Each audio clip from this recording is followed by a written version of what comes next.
Hello everybody, I thought I would take a minute and show you two China-made SG guitars. I'll show you the good and bad in both of them. We'll start over here. This is a China-made, but I mean it is an Epiphone SG, the G400. Now when I first got this guitar, the tail piece was the standard stop. It did not have the vibrola on it. So I pulled the tail piece out of this guitar, plugged the holes. I don't know if you can even see where the holes were now. Plugged the holes and I installed the vibrola. Well, I heard all kind of reviews on this vibrola that it's not going to keep tune. It's always going to be out of tune. It's just not going to keep tune. Well, the first thing I done is I replaced the bridge with a roller bridge. You can see the roller bridge. And then I went down to the other end and I replaced the graphite nut with a bone nut.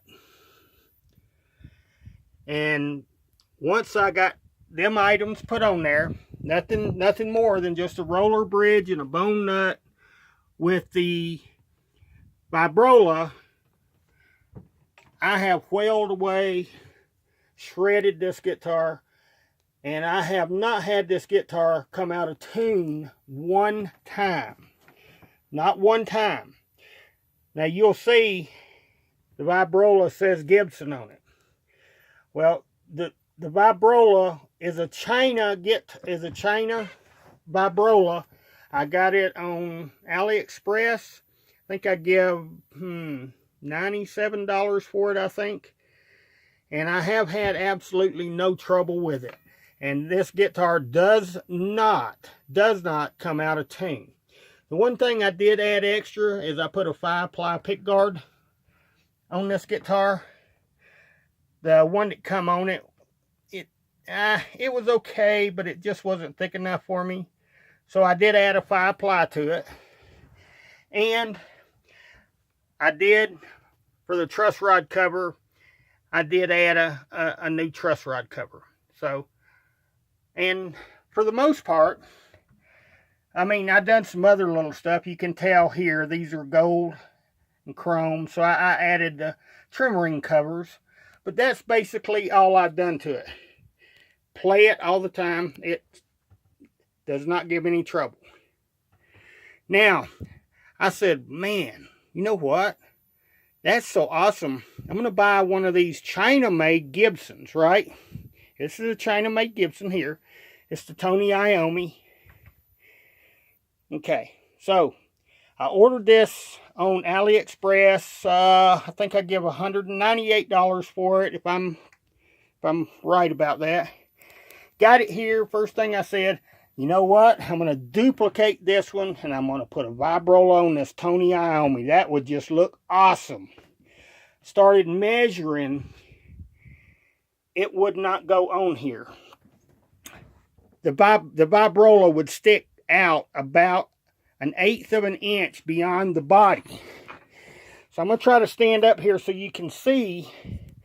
If you look at the bodies, if you look to the right, you see how that body has more of a round and this one to the left has more of a flat?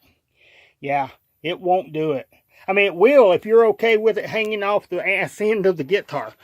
But I wasn't. So I just decided to ditch that. And you can see right here, this is a work in progress. I just took out the tail stop, plugged it.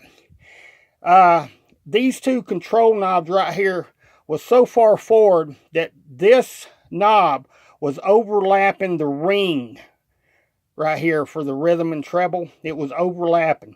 So I had to remove them, re-drill them lower, and move them down. So I've got holes to plug there. I've got to finish them holes up there, and the jack, the input jack, was over here on the side. So you can see I plugged that hole. That was a painstaking job, I kid you not. But I've got it plugged. I've still got some work to do on it also. And if you look at the trim ring. Yeah. I will be replacing that also. So, here's what I have done. Believe it or not, I bought the same nut that I bought for the Epiphone. Now you see how good and flush that fits up. It's just a good fit. The same one. Look at the neck. Look how it hangs over on both sides. This neck is skinnier right here than this neck is. It's thinner. Probably about maybe shoot, I don't know. I'd say that's somewhere between a 1/16 and an 1/8 on both sides. It's pretty good. It's a pretty good take in. I put a Gibson truss rod cover on here. So I took this one off. It was cheesy, just like the pick guard. I put a Gibson nut cover right there. This is a 24 fret. This is a 24 fret. I did notice though when I got it, if you can see right here, the scuff marks there.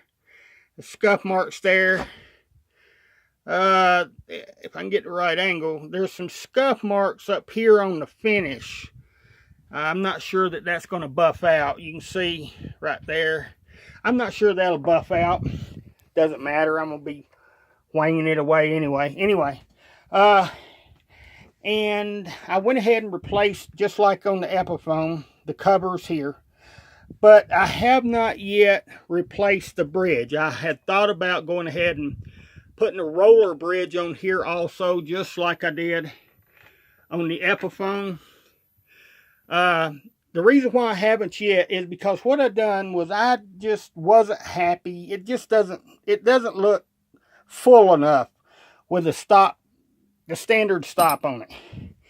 So I came across this tail stop here, and this is a tail stop from a 1960s K guitar. It is actually an SG guitar by a company called K back in the 1960s. And when I seen it, I was like, oh man, that kind of gives it that devilish look. And I just think that's just the bomb. It just looks like what the Fender ashtrays that they put on. It just has that 1960s retro look. And even though I did not like the K guitars, they were just, I don't want to say ugly, but I didn't care for them. But I did like the tail stop. So I kept the tail stop, got rid of the guitar. And when this guitar come along, I think it's a good home for the K tail stop. So I think it kind of accents, it looks good. The one thing I did notice though with the China-made Tony Iommi guitars, I think they put a little too much plastic in the inlays, because you can see they just don't pop out quite as much as the China-made Epiphone. It doesn't come out at you quite as much. I don't know if there's a finish or something I can put on it to bring them out. Maybe not. Don't know. And the rosewood fretboard ain't helping any. If it was a darker colored fretboard like an ebony, then it might make it stand out more. But the rosewood's not really doing it. So anyway, I thought I'd give you a look at two China-made SGs and let you have a look at, see what, I don't know, if you're thinking about buying one, maybe it'll help you make a decision what your interest is. They're a whole lot cheaper than a Gibson, but just be aware, you're probably going to have to start working on it right out of the box. Not so much the Epiphone. If you're okay with it the way it is, it's a good to go, ready to play guitar. But the China-made guitars, sometimes they need a little help. And sometimes they need major help. But anyway, Thought I'd let you have a look at them. See what you think. Yeah. Check you later.